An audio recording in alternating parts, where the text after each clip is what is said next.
Okay, welcome back, folks. Today I want to continue the look at the 77 grain Berger OTM Tactical in 223. Now I said we were going to hold off. I said we were, going to wait a week or two probably before we finished off this box, but they shot so well in that video that it's been on my mind. It's what I've been thinking about. I want to give them another shot and go ahead and finish off this box today. In the last video we shot Alliant AR-Comp and we shot Accurate 2520. Both powders did very well for themselves. We shot great groups with both. And the other powder I want to test today is IMR 8208 XBR. This is another great accuracy powder. Over in the Mark 262 series, we've seen very good accuracy. And overall, just all of my testing with 8208 XBR seems to lead to some good groups. So I want to give it a shot today. But I also want to continue working with ARComp. In the last video, we saw a large disparity between the velocities we saw with this bullet and what I had seen with the same charge weight using the 77 grain Sierra. It didn't really make a lot of sense. We were about 100 feet per second faster than we anticipated in the last video. So what I want to do is test a bunch of different primers with ARComp and see what we see. The last video, we shot the CCI number 41 primers. This is the same primer we're going to use today with IMR 8208 XBR. But for ARComp, what I want to do is try a bunch of different stuff. I've pulled out 5 additional brands of primers. The first is the Remington 7.5. This is the primer we've shot in the Mark 262 series with this powder. So I'm thinking this is to blame for a lot of our velocity differences. So I want to shoot this guy. I also want to shoot the CCI 450 Magnum small rifle primer. I want to shoot the CCI BR4 bench rest small rifle primer. I want to shoot the Winchester WSR. And last of all, I want to shoot the Federal AR small rifle match primer. So I just want to load up 5 rounds with each of these and we'll mainly compare the velocity. Our best group in the last video with ARComp was 21.5 grains. Shot a nice little group. So that's the charge weight I want to go with, 21.5. And that was also the last one where we really didn't see any pressure signs. 21.8 and 22.1, we started seeing a little bit of pressure. So let's go with 21.5. Let's load up 5 shots with each of our 5 primers and compare their velocity. I mentioned in the last video, I do not own the Berger manual, but a kind viewer, Aaron, took a picture of the appropriate page in the manual for this bullet and sent it to me. So what it shows for IMR 8208 XBR is a max charge of 21.8 grains. So that's what I want to shoot up to. We'll shoot 0.3 of a grain increments, so that'll take us down to 20.6. So start at 20.6, work our way up to 21.8. For overall length, we'll shoot the same we did in the last video, 2.260.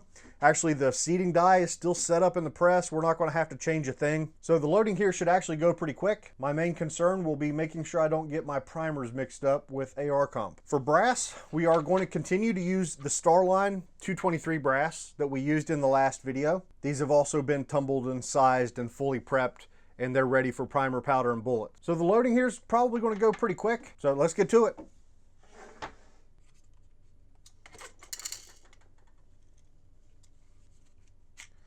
All right, so I'm working my way through the different primers for the ARComp loads, trying not to get myself confused, which is always a challenge.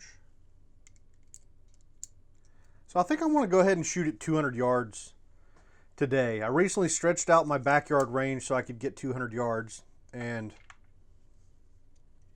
a couple videos ago we tested out some of our Mark 262 clone loads at 200. So I think we'll shoot at 200 today. In that video, I don't think we broke the 1-inch mark on any of them. So looking for our first 1-inch group on the 200 yard backyard range. Another little goal for the day. It's good to set goals in life, right?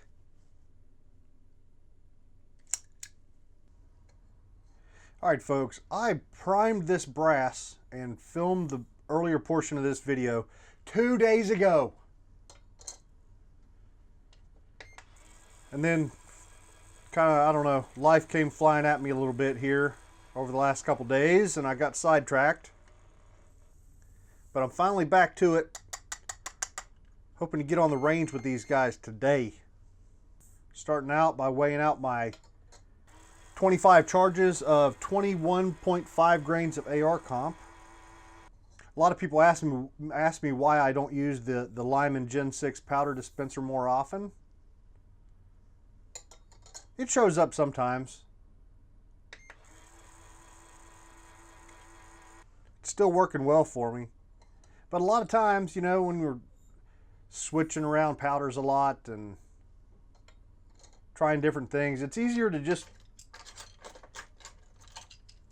use the Lee scoops, you know, sometimes. So that's what you see me use a lot of times. So in the last video, I did not have my adjustable gas block set properly to function well with ARComp. I have opened it up a little bit. I changed the setting on that guy, so I'm hoping in today's video these guys will run the gun no problem. So that's it. Pretty boring stuff. I'll get these charges weighed and then we'll move on to bullet seating. All right, like I mentioned earlier, our bullet seating die is already set from the last video. We are shooting an overall length of 2.260. And in this case, I'm not crimping. I generally do put a little crimp on my 223 loads for my ARs with Lee factory crimp die, but in this case I decided not to, and in the last video we didn't have any issues. At least for this video, we're not worried about any crimp. So yeah, let's get to the range. All right, folks, we have got a target at 200 yards. I think I've got my zero dialed back in. I did bring out a couple sighters. So I just shot 5 rounds through the gun, so it's at least a little bit warmed up. My gun is an 18-inch white oak armament barrel with a 1-in-8 twist. All of the other details about the gun are down in the video description if you're curious. So first up is the Remington 7.5 primer. So let's see if I got this zero about right.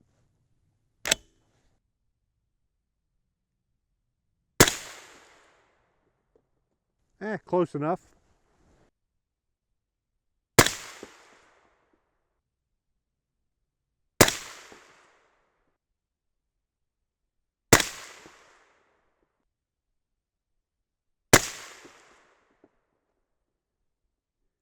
All right, that's a pretty good start. Should be pretty close to our 1-inch target. So that velocity of 2678 with an 11.9 feet per second standard deviation is very close to the 2686 feet per second we got with this load and the CCI 41. So I guess that theory about it being the primer's fault for the velocity being higher than I thought is not true. Very interesting stuff. Very interesting. The temperature today is right around 20 degrees, very cold today, which is about 10 degrees colder than it was in the last video. So that shouldn't make a big bunch of difference with these extruded powders, I wouldn't think. All right, next up is the CCI 450.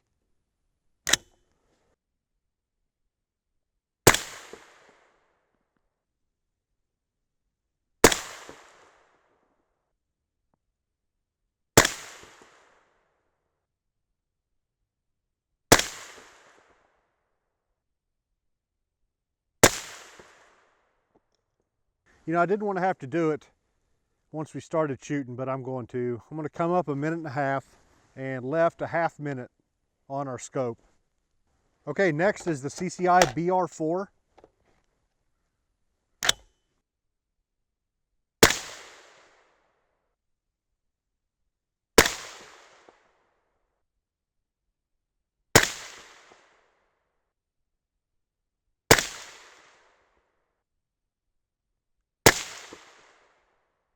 All right, that didn't look like a terrible group. Velocity a bit high there with the BR4. I'm surprised by these standard deviation numbers though. ARComp usually gives excellent standard deviations like we saw in the last video. So these are surprising. I expected numbers like 4, 5, 6, and 7, not 11, 12, 13, and 14. All right, next on the list is the Winchester WSR.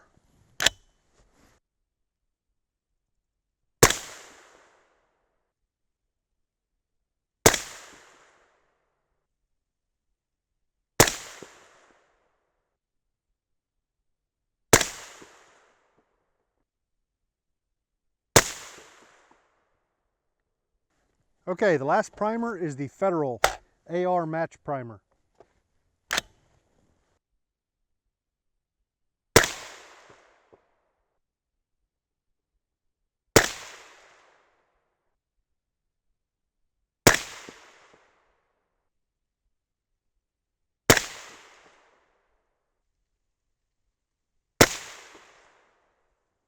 All right, so no real drama there with our primer tests.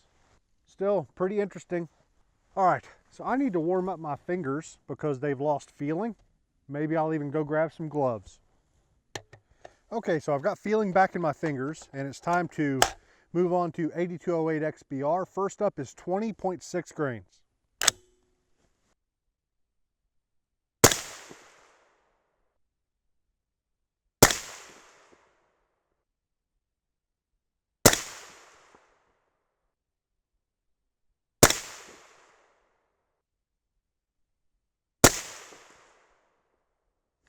Boy, that first shot really screwed up our velocity. It was 24.98, and then the next highest was 24.37. Looks like our average really should have been right around 24.30 instead of 24.43. Interesting. Okay, next is 20.9 grains.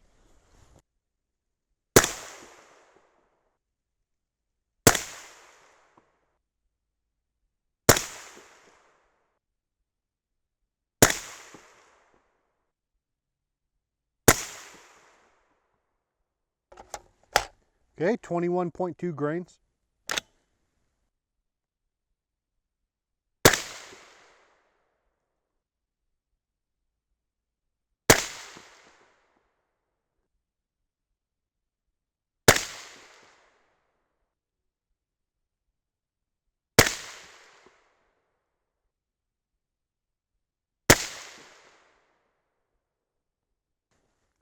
Another surprisingly crappy standard deviation. This is surprising. But moving right along. Next up, 21.5 grains.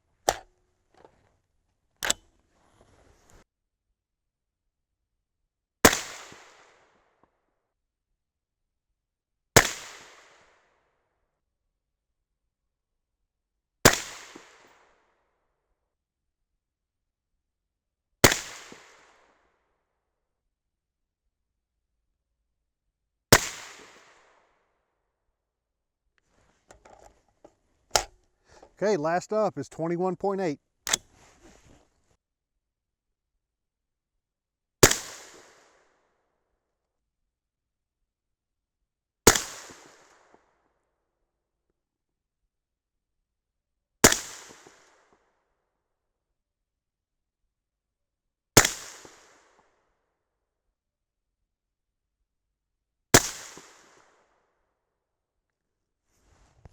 All right, so did we hit our goal of a 1-inch group at 200 yards? I think there's a couple decent candidates, but I'm not sure if we got there. All right, let's get back to the bench. All right, folks, so we hit our 1-inch goal 3 times today. Got some pretty good groups. I left the brass downstairs, and I'm too lazy to go get it because there's absolutely nothing to show you on it. This is a pretty hot load with ARComp, but I didn't really see much. And 8208 XBR, our velocities really stayed in check. We only went up to 2,650 feet per second, so nothing to really see on the brass, so I won't waste your time. So let's get right into the groups, and let's start with our primer test. So a null result is still useful data sometimes, right? Not a whole lot to see here, but excellent groups all the way across. It only took 5 shots to meet our goal for the day of shooting under an inch. Our first group was an 0.892 inch group, which is 0.426 MOA. And the second group there kind of had that one shot get away from us there on the high side, and that opened it up to a 1.6 inch group, 0.767 MOA. So those were our best and worst groups. I really hated having to move the scope. You know, I wanted to be able to see the point of impact shifts if they happened. But, you know, it is what it is. I just didn't quite get my zero set properly before I started shooting groups. That happens sometimes. So our previous velocity with the CCI 41 had been 2686. And our range here was 2674 up to 2688. So this is several times I've tested the CCI 450 you know, small rifle Magnum primer in 223, and I've also tested it a decent amount in 300 blackout. It doesn't seem to work very well in either of those. It's working awesome for us over in our 6.5 millimeter cartridges, both 6.5 Grendel and 6.5 Creedmoor. But the smaller cases here in 223, it just doesn't seem to be the right match. Like right here, it was the lowest velocity. And if you raise your hand saying that you expected the CCI 450 to be the lowest velocity today in our primer test, you're probably a big fat liar. Maybe not. Maybe you know better than me, but I don't know. Like all of the others, you know, we didn't really have any other crazy flyers or anything. The velocities were pretty close to one another, and the standard deviations were all crap, except with the Federal. Now, if we go back to the target from the last video, where we shot at 100 yards with this bullet and AR-Comp with the CCI 41, the charge weight we used for today, 21.5, had a very crappy standard deviation in that video as well. And it was so crappy that I thought it was a fluke. Like I thought it was just a fluke. Look at all those 5s and 6s right beside that big ugly 18.4. You know, and then today we're back to, you know, crappy numbers in the teens for the most part. So I don't really know I don't know what to think about this. I think this is useful information. I think this 21.5 grains of AR-Comp load is bad for some reason, and it doesn't really make a whole lot of sense to me. So I'm going to have to ponder this one a while maybe. But yeah, not a whole lot here. Good consistent performance with all the primers. They all seem to do pretty well for themselves. So I guess it all comes down to case capacity. Because over in the Mark 262 series with the Sierra 77 grain bullet, we shoot 22.9 grains to get 2,760 feet per second with this powder. And for some reason with this bullet, it's what, 8/10 of a grain? Yeah, 22.1 grains got us there with the Starline brass with this bullet, where 22.9 gets us there. Yeah, so 8/10 of a grain of charge weight difference. That seems like a lot to me, and it seems to be totally down to case capacity. So let's go ahead and move on to our 8208 XBR groups. Our best group was the second one there at 20.9 grains. It squeaked in just under an inch, 0.983 inches, 0.469 MOA. This seems to just be a bad combo though. It might be that we switch up primer and find some more consistent velocities, but these standard deviation numbers were just gross. Velocity was all over the place. And the other weird thing here is this really big point of impact shift. Yeah, I get, well, we're at 200 yards, so that's probably like a 3/4 MOA shift upward between 21.5 and 21.8. It was just a little bit weird to see. But I mean, outside of that, the groups were good. 0.4 to 0.7 MOA, you can't complain. You can't complain about that. But, you know, after seeing those standard deviation numbers, I don't think I would shoot this combo again. I think I would keep looking for another powder. Or just stick with AR-Comp, because that seems to be a really nice combo. And, I mean, Accurate 2520, which is a ball powder, had much better standard deviation numbers than those 8208 XBR groups. That's a little bit bizarre. So I think that pretty much covers it for today. Pretty fun little test. We're out of bullets now. I'm going to have to get some more of these eventually. This was a fun test. It's definitely the best bullet I've ever shot in 223. So that definitely warrants, you know, that warrants some closer examination down the road, no doubt about it. So I think that's it. If you want to help support my channel, come to patreon.com/reloading, and I'll see you guys next time.